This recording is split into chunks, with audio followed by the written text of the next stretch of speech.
की 16 सीटों के लिए जुमे को वोट डाले गए। महाराष्ट्र में राज्यसभा की 6 सीटों के लिए हुए इंतखाबात में बीजेपी को 3 सीटों पर, शिवसेना को 1, एनसीपी और कांग्रेस के एक उम्मीदवार ने कामयाबी हासिल की। बीजेपी से धनंजय महादिक, अनिल बोंडे और पीयूष गोयल मैदान में थे, जबकि शिवसेना से संजय पवार और संजय राउत, कांग्रेस से इमरान प्रतापगढ़ी और एनसीपी से प्रफुल्ल पटेल मैदान में थे। महाराष्ट्र में संजय पवार के लिए शिवसेना ने पूरा दमखम लगा दिया था, लेकिन वो कामयाब नहीं हो पाए। राजस्थान में बीजेपी को 1 सीट से ही मुतमईन होना पड़ा। कांग्रेस को 3 सीटों पर कामयाबी मिली।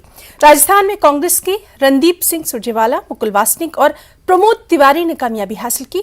यहां से बीजेपी के वाहिद उम्मीदवार घनश्याम तिवारी को 43 वोट मिले। कर्नाटक में हुए राज्यसभा इंतखाबात में बीजेपी को 3 और कांग्रेस को 1 सीट मिली। कर्नाटक में मरकजी वजीर खजाना निर्मला सीतारमण, अदाकार सियासतदान जगदीश और लहर सिंह सिरोया ने बीजेपी से कामयाबी हासिल की, जबकि कांग्रेस के साबिक मरकजी वजीर जयराम रमेश भी जीत कर राज्यसभा पहुंचने में कामयाब रहे। हरियाणा में बीजेपी ने 2 सीटों में से 1 पर जीत हासिल की। दूसरी पर आजाद उम्मीदवार कार्तिकेय शर्मा ने जीत दर्ज करवाई।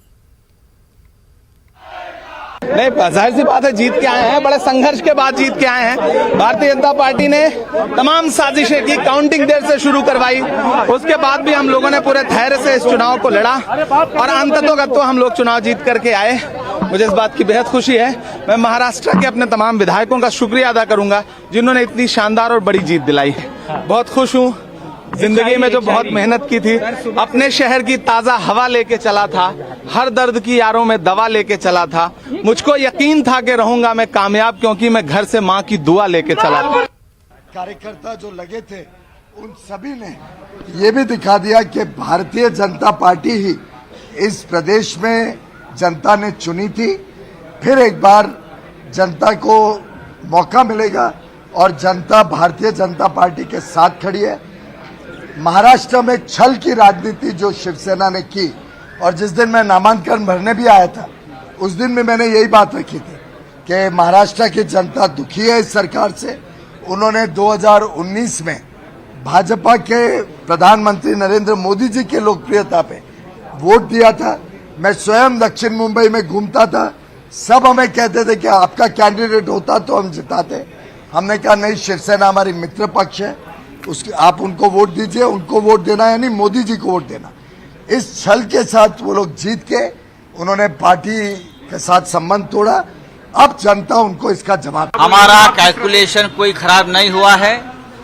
हमारे जो दूसरे उम्मीदवार है संजय पवार, उनको फर्स्ट प्रेफरेंस के सबसे ज्यादा वोट मिले 33, और जो बीजेपी के उम्मीदवार जीत गए हैं उनको मिले हैं 27 या 26, कितने हैं 27।